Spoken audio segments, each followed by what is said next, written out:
Why is the date April 30th, 1975 so significant to you? Oh, you've done the homework, huh? Oh man, I don't know. I don't know. You tell me. Yes, you have. It's the fall of Saigon, the last days of Saigon, and that's when the communists had pushed through and America had decided to pull out. And so there's this 24-hour window for Democratic, Republican Vietnamese to flee the country. Well, I want to consider the alternate universe, the multiverse, if you will, because I think about this sometimes. Because we know people who stayed behind, consciously stayed behind, or just couldn't escape, and their life is totally different.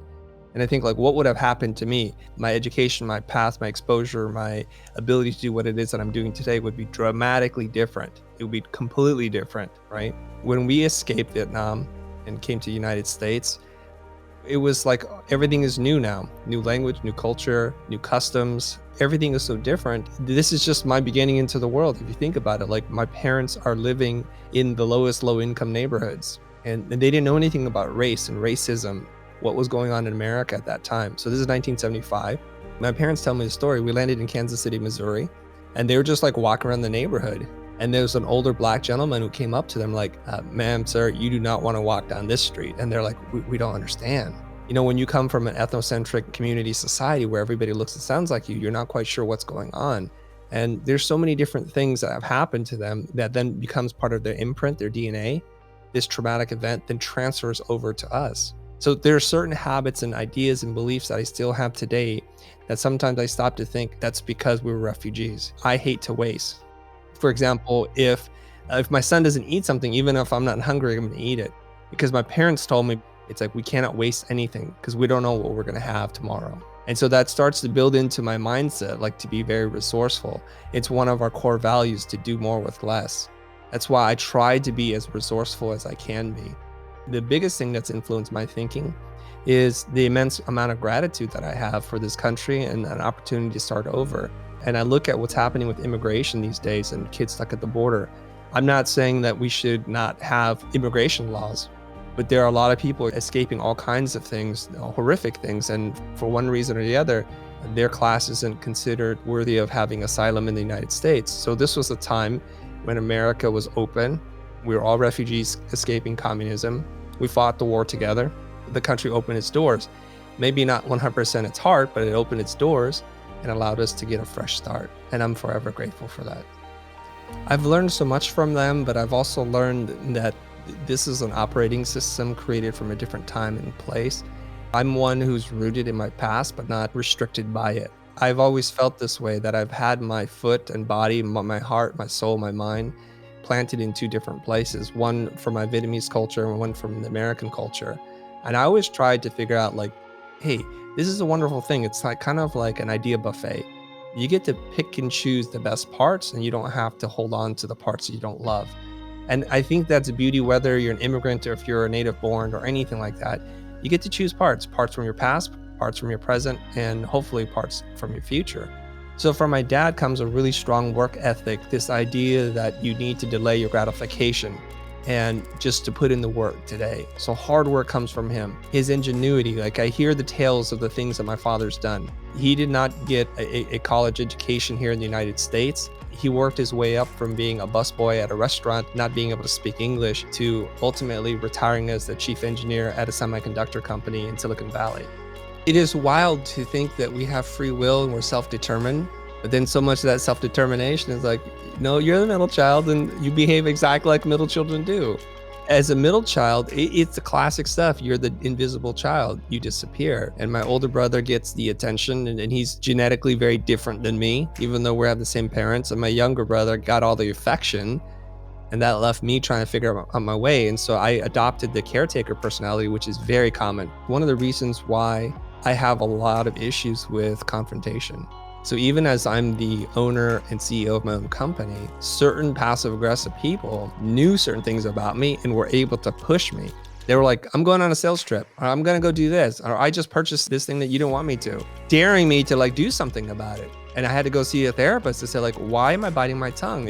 And she said, because you care about their feelings and you're not taking good care of yourself. And she told me this thing. She said there's an intellectual mind and then there's an emotional mind. She says, intellectually, you're like, I want to do this. your emotion is telling you, no, you know what? You need to take care of Chris. If you don't listen to me, first I'm going to make you feel bad. Then I'm going to really hurt you. And she says your body will respond one way or the other. And that's what leads to like ulcers and all kinds of other things.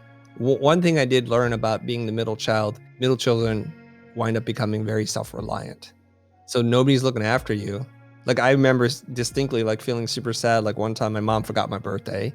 And another time when there was a dinner party and I was just sitting there like, I haven't eaten all day long. And then my mom finally sees me and then she's like, honey, have you eaten? I'm like, no. And then I'm just like crying. I guess I could have gotten up and gotten my own food, but it just felt like, hey, where's mom in all this? You disappear. So you have to kind of start to rely on yourself. And that coupled with the time and space in America where we're latchkey kids, both parents are working. We come home from school off the school bus and then we don't know what to do. And so then you start to kind of explore, who are you? What are your thoughts? And I think I attribute a lot of this to being more mindful and having a more meditative state. I often sat there and just thought like, what am I thinking about right now? And why do I have these feelings? Why am I sad? Why am I happy? What's motivating me to do this? I think I have mostly happy memories. This drive and this desire to achieve comes from this childhood of wanting things that I never got. Not having a lot of money and resources in the house, you have to get really inventive. So I started thinking, what do I need to do to make my own way in the world? I want to be control of my own destiny. And I remember as a child, like I tried to run away twice. I've had all the dark thoughts that all teenagers have about escaping, suicide, everything. Overall, I would say it was a really happy childhood, but there are moments in there where I just felt really isolated, alienated, like I don't belong to anyone and anywhere. There was definitely those feelings. I have a pretty clear timeline in my mind, like markers and milestones, and there's a turning point in my life. I think I'm 17 or 18, so it's not really childhood, but it's still like a formative moment. I'm in community college. I'm having this horrible relationship with a super toxic girlfriend that I fell in love with, but it was just clear to me it wasn't working, but I was holding on so tight. And then finally the straw that broke the camel's back was when my mom had said to me, you know what? Maybe going to private art school is not for you. Just go to State University, go to San Jose State. And those things seemed to coalesce in one moment, in one night, where I was breaking up. I just had an argument with my brother and my mom calls me, we're having this conversation. And I was thinking, mom to the rescue. And I was telling my mom, I hate my brother. Things are terrible here. And thinking my mom's like, oh, poor baby, everything's gonna be okay. Let me see what I can do. Let me talk to him.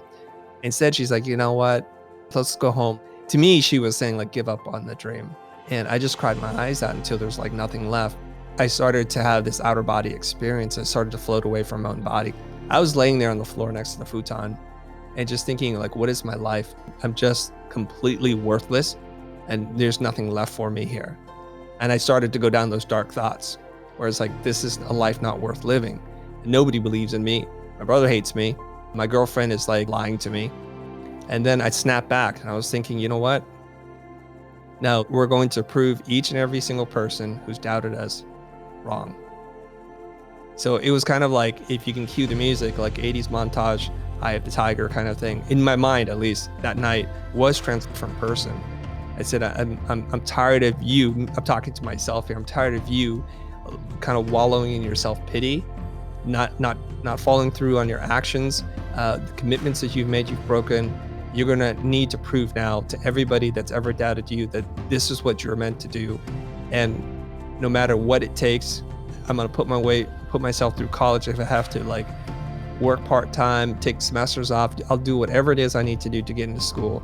And then my life begins to change. That's the night that the child dies and a man is born. And it's like, and a switch had been flipped. And that's a very formative moment.